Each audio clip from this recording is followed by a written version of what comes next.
The new year will usher in a new political landscape, both nationally and here at home. As Bob Ferguson transitions from the Attorney General's office into the governor's mansion, he is facing a multi-billion-dollar deficit, talk of new taxes, a crisis in education, and the next Trump administration. He's also bringing something with him, part of his personal collection of artifacts. Tonight, the governor-elect goes on the record, sharing what he anticipates in the months ahead and his passion that blends politics with state history. Scoop Jackson, yeah, absolutely. That's when he's first running for the U.S. Senate.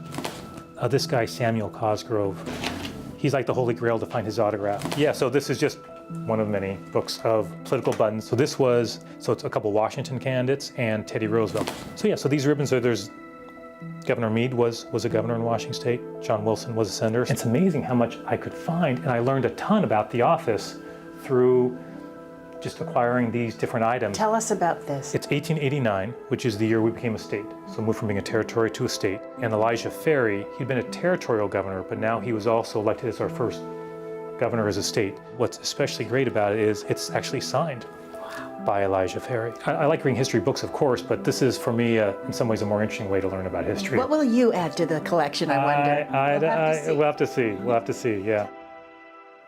What does it mean to you to become part of Washington history? I don't really think of it that way, but you sort of realize in collecting these things of, hey, the evolution over time from as a territory to becoming a state and the different issues the state has faced and how different governors grappled with those. You're coming into office just as the Trump administration is going back to the White House. What are you anticipating? We have spent time preparing as an Attorney General now, as an office, for the new administration based on what they put on paper with Project 2025 to make sure if he acts on those things in a way that we think is unconstitutional and exceeds his authority, that harms Washingtonians, well then of course it's our duty really to act. We've heard a lot of talk about mass deportation, even discussions around whether or not the new administration would use the National Guard. How might something like that impact Washington State? So we are spending a fair amount of time researching what powers a president has to essentially federalize the National Guard, and when the president does not have that authority. You are the governor of a blue state in a country that's becoming more red than blue. Yeah, I don't really think of Washington as a blue state, right? I'm mindful that while I won a good victory, 44% of the people voted for Dave Reichert. It's not a small number, right? My job is to be a good governor for all Washingtonians. That's important. That's my focus. Which brings us to the budget. Yeah. The state over the next 4 years is going to be facing like $14 billion deficit. How will you tackle that? I think it's important to make sure that when you have a budget crisis, that as a state, we are being as lean and efficient as possible. The reason why the King County Council now has 9 council members, not 13, is I was the only Democrat to vote with the Republicans to reduce the size of the number of elected officials. The Senate Majority Leader, the Speaker of the House, told our Drew Mickelson that they're looking at potentially new taxes, maybe a wealth tax or property tax. I think before anyone has a conversation about that, I think it's important that we, as elected officials, communicate clearly to the people that we're taking a tough internal look at our budget, right? And what savings can we achieve there? When you look at the recent election, the rejection of the initiatives that would have rolled back taxes, the leadership in Olympia says it suggests that people are okay with taxes.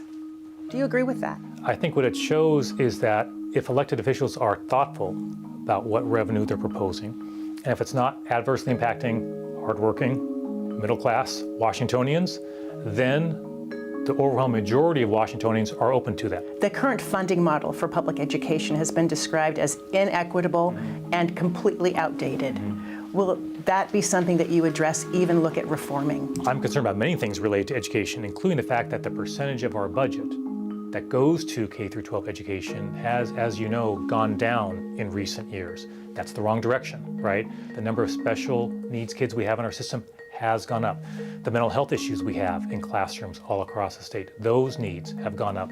So we need a greater investment. So the way we invest, how we invest, the percentage we invest, all those need to be on the table. So I find these super interesting to research these names. A lot of people may not know that when you're not working, which is almost all of the time, or involved with family matters, you are collecting. Yes. You know how hobbies are. It starts small, and next thing you know it's taken over on a certain level. And I'm guilty of that for sure. Tell us a little bit about your collection. I guess I'd say political memorabilia, autographs, buttons, ribbons, you name it, with a particular focus on Washington State. Tell us about this one. Yeah, now this is a great one. What's great about this book is it was the personal copy of Wing Luke.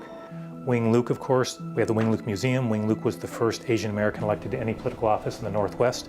He's a real hero of mine. I named my Civil Rights Division after Wing Luke many years ago, and incredibly, it was his personal copy. It's signed by him, and when you go through it, he's got. Like it was used. Oh man! I mean, he's got handwritten notes, which is incredible, and at every page, and I've left it exactly as it was. And as a lawyer, right, to have his copy, that he obviously kept. Yeah, it's kind of amazing that we have it. Yeah. Yes, that's one of my favorites for sure. So this is a trip that Kennedy took to Seattle. And I think this is the trip where he spoke at the University of Washington convocation. Magnuson and Jackson signed this item. So, anytime a president's visiting Washington State, it's not that often, especially back in the day. But to have our two most iconic political figures, arguably in state history, sign that document with John Kennedy is one that's pretty cool. You sort of realize in collecting these things of the evolution over time from as a territory to becoming a state and the different issues the state has faced and how different governors grappled with those, successfully or not so successfully. You sort of realize there's a baton that's being handed, down the line, and whatever you think of their politics, I think they're examples of what we've been blessed to have in Washington State. So obviously I'm hoping to, to continue that in my role as governor. Ferguson takes office January 15th, but won't be moving to Olympia full-time. With two high schoolers and a wife with her own professional career, the family will keep their home right here in Seattle.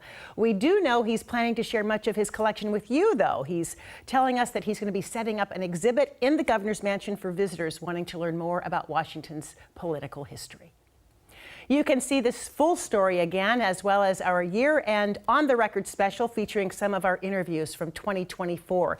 You will find it all anytime online at king5.com or King 5 Plus, available wherever you stream.